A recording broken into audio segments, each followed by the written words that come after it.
अस्सलाम वालेकुम स्टूडेंट्स। मैं हूं अली हमज़ा, आप लोगों का फ़िज़िक्स टीचर। आज हम लोग स्टार्ट करने जा रहे हैं चैप्टर नंबर 18 सेकेंड ईयर का, जिसका नेम हमारे पास क्या है, इलेक्ट्रॉनिक्स। इलेक्ट्रॉनिक्स को हम लोग अगर डिफ़ाइन करें तो electronics is basically a branch of physics. ये किसकी ब्रांच है? Branch of physics. इसका तो सबको पता होता है, इतनी डेफिनेशन तो सबको आती होती है। आगे इसकी डेफिनेशन क्या है? ब्रांच ऑफ फिजिक्स जिसके अंदर हम लोग डिस्कस किसे करते हैं? कंट्रोल्ड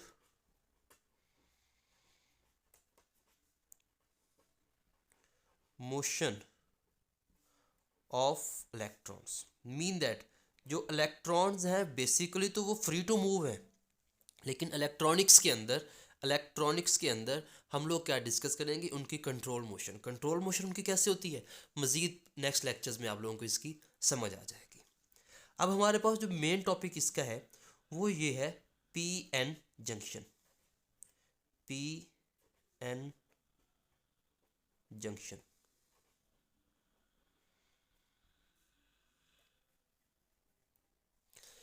पी एन जंक्शन को पढ़ाने से पहले मैं बता दूं, P stands for P region and N stands for N region. P region हमारे पास कैसे बनता है? आप लोगों को पता है कि हमारे पास बेसिकली सेमीकंडक्टर्स को आप लोगों ने सुना होगा। सेमीकंडक्टर्स हमारे पास क्या है? एलिमेंट्स होते हैं। जब भी सेमीकंडक्टर्स के अंदर हम लोग थर्ड ग्रुप की इम्प्योरिटी ऐड कर दें, थर्ड ग्रुप की इम्प्योरिटी क्या करें? ऐड कर दें। मिसाल के तौर पर मैंने क्या किया, थर्ड ग्रुप का एल्यूमिनियम ले लिया जी। आपको पता है थर्ड ग्रुप से बिलोंग करता है, तो इसके लास्ट शेल में कितने इलेक्ट्रॉन्स होंगे? 3 इलेक्ट्रॉन्स होंगे। मैंने वो ऐड कर दिए, ठीक है।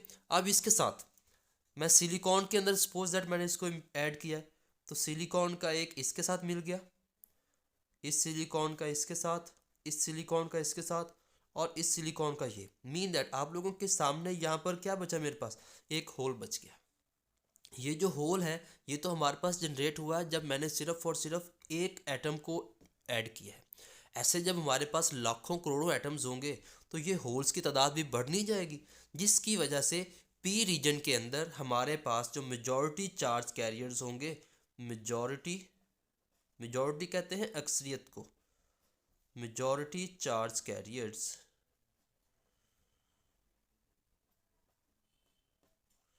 वो हमारे पास क्या होंगे स्टूडेंट्स? होल्स होंगे। Very important point. हमारे पास मेजॉरिटी चार्ज कैरियर्स क्या होंगे? होल्स होंगे। तो फिर सर हम लोग एन रीजन को कैसे जनरेट करेंगे? अगर हम लोग सेमीकंडक्टर के अंदर फिफ्थ ग्रुप के एलिमेंट को ऐड करते हैं, किसको?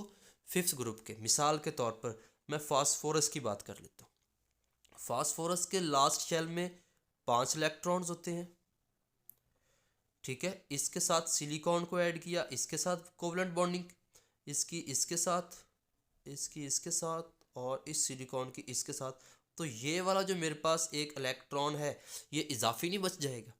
तो ऐसे ही वही बात फिर से मेरी, अगर मैं लाखों करोड़ों एटम्स को मिलाऊंगा तो मेरे पास इलेक्ट्रॉन्स की तादाद भी क्या होगी?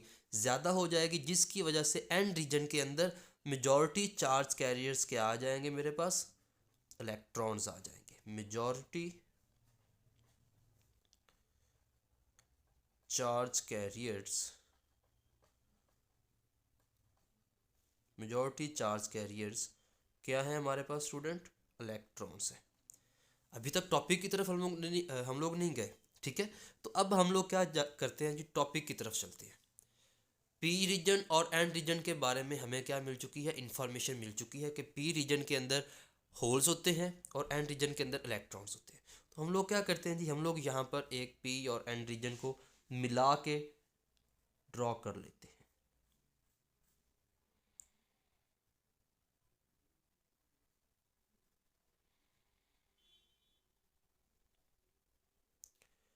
जब हम लोग पी रीजन और एन रीजन को मिलाएंगे तो हमारे पास एक पॉइंट जनरेट हो जाता है जिसे हम लोग क्या कहते हैं? पी एन जंक्शन, ठीक है।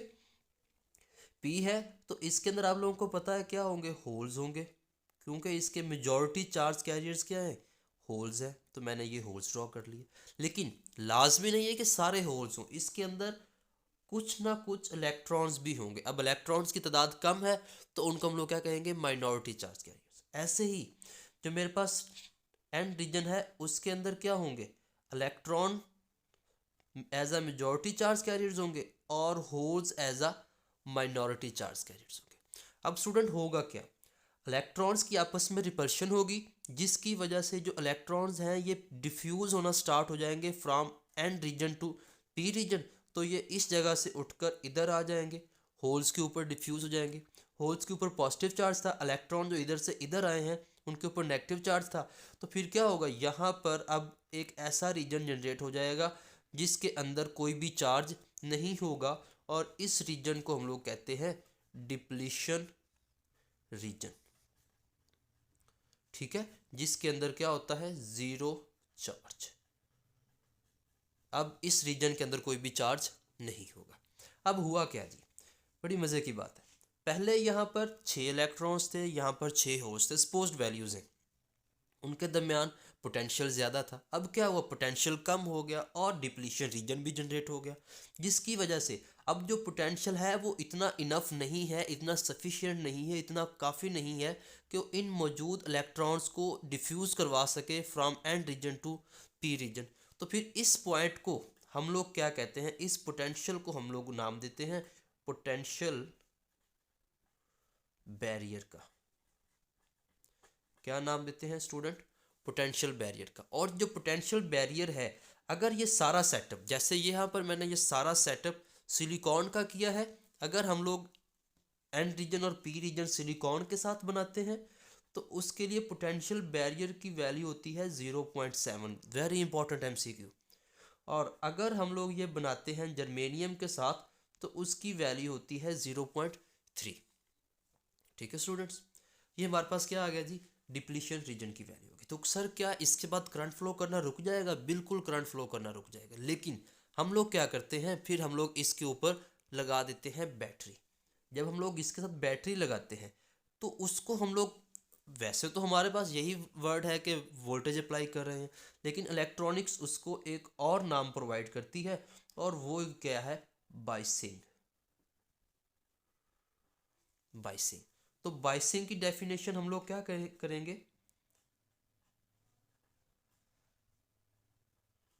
Applying voltage across P N junction. हमारे पास वोल्टेज अगर हम लोग अप्लाई करेंगे इस पी एन जंक्शन के क्रॉस तो इसे हम लोग क्या कहेंगे जी, बाइसिंग कर दी हम लोगों ने। तो वोल्टेज को अप्लाई करने के दो तरीकाकार हैं, क्योंकि बैटरी के तो हमारे पास दो टर्मिनल्स हैं। तो फिर हम लोगों ने क्या किया, बाइसिंग की हम लोगों ने दो फॉर्म्स बना ली। एक हमारे पास आती है फॉरवर्ड बाइसिंग,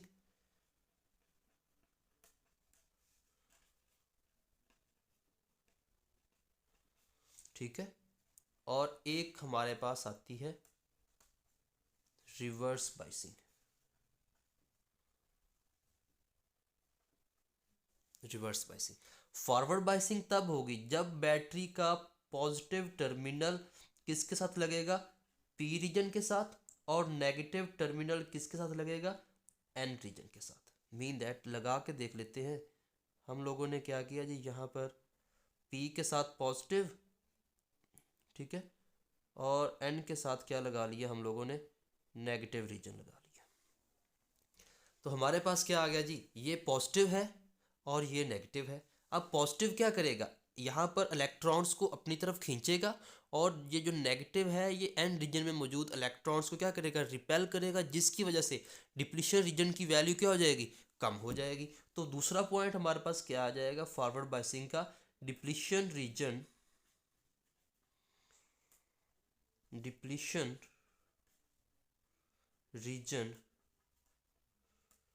रिड्यूसेस, उसकी वैल्यू क्या हो जाती है स्टूडेंट, कम हो जाती है। जब उसकी वैल्यू कम होगी तो फिर क्या होगा, ये इलेक्ट्रॉन्स फ्लो करना शुरू कर देंगे।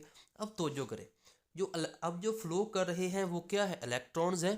कहाँ से फ्लो कर रहे हैं, एंड रीजन में। और एंड रीजन में जो इलेक्ट्रॉन्स हैं क्या वो माइनॉरिटी हैं या मेजॉरिटी हैं, जी बिल्कुल, वो मेजॉरिटी है। तो फिर क्या होंगे, अब जो करंट फ्लो करेगा वो किसकी वजह से फ्लो करेगा, due to majority charge carriers. Current flows due to majority charge carriers. किसकी वजह से करंट फ्लो करेगा, मेजॉरिटी चार्ज कैरियर्स की वजह से। तो फिर अब जो करंट की वैल्यू होगी वो कितनी होगी, मिली एम्पेयर से, मीन दैट काफ़ी करंट फ्लो करेगा। अब अगर हम लोग बात करें रिवर्स बाइसिंग की, तो रिवर्स बाइसिंग में क्या है, हम लोगों ने क्या करना है, पॉजिटिव को एन रीजन के साथ और नेगेटिव को पी रीजन के साथ। इधर लिख लेते हैं हम लोग, पॉजिटिव को एन रीजन के साथ और नेगेटिव को पी रीजन के साथ हम लोगों ने मिला लेना। तो फिर डिप्लीशन रीजन क्या हो जाएगा, डिप्लीशन रीजन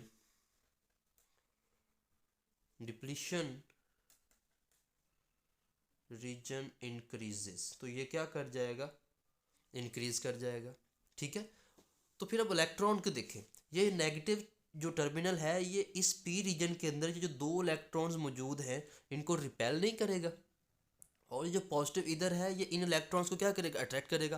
तो ये दोनों इलेक्ट्रॉन्स क्या करेंगे, इधर फ्लो कर जाएंगे। अब देखें दूसरी बात, ये दोनों इलेक्ट्रॉन्स कहाँ से फ्लो कर रहे हैं, पी रीजन से एन रीजन की तरफ, और पी रीजन में इलेक्ट्रॉन्स क्या हैं, as a minority charge carriers हैं।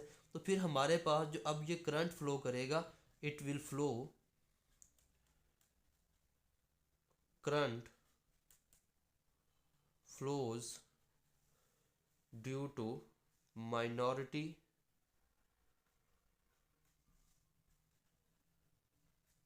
Charge carriers. ठीक है स्टूडेंट। और जो अब मेरे पास करंट की वैल्यू आएगी वो क्या आएगी, बहुत ही स्मॉल वैल्यू आएगी, और वो आएगी मेरे पास माइक्रो एम्पेयर्स में। लेकिन अगर मैं यहाँ पर नेगेटिव में करंट की वैल्यू को बढ़ा दूँ, करंट की वैल्यू को, सॉरी वोल्टेज की वैल्यू को अगर हम लोग बढ़ा दें, तो फिर क्या होगा, फिर जो हमारे पास ये जो पी रीजन और एन रीजन में बॉन्डिंग हुई थी, कोवलेंट बॉन्डिंग, ये क्या होगी, टूट जाएगी। और जब ये टूट जाएगी तो फिर हमारे पास क्या होगा, इलेक्ट्रॉन्स की तादाद और होल्स की तादाद ज़्यादा हो जाएगी, जिसकी वजह से हमारे पास जो करंट है वो पहले तो स्मूथली फ्लो कर रहा है, लेकिन फिर अचानक से क्या होगा, शूट कट जाएगा, जिसे हम लोग लीकेज करंट कहते हैं, और ब्रेक डाउन भी हम लोग इसको कहते हैं, जिसकी वजह से जो हमारा डायोड है वो टूट जाएगा। अब बात आती है जी डायोड की। डायोड क्या चीज़ है, पी एन जंक्शन को ही हम लोग दूसरा नाम कह देते हैं डायोड का। और जो इसका सिंबल है, इसका सिंबल हमारे पास कुछ इस तरीके का है, एक एरो है। ठीक है। ये हमारे पास परपेंडिकुलर इसके ऊपर एक लाइन है, ये जो मेरे पास, ये मेरे पास इसका पी रीजन है। ठीक है स्टूडेंट्स। और ये मेरे पास इसका एन रीजन है।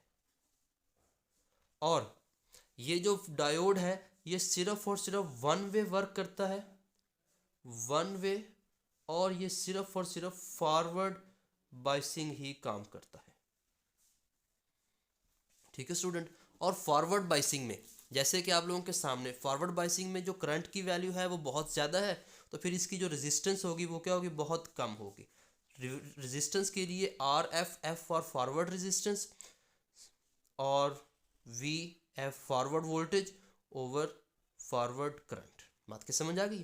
तो ये हमारे पास क्या था, आज का टॉपिक था पी एन जंक्शन, उसके साथ बाइसिंग और डायोड, उसका इंट्रोडक्शन था।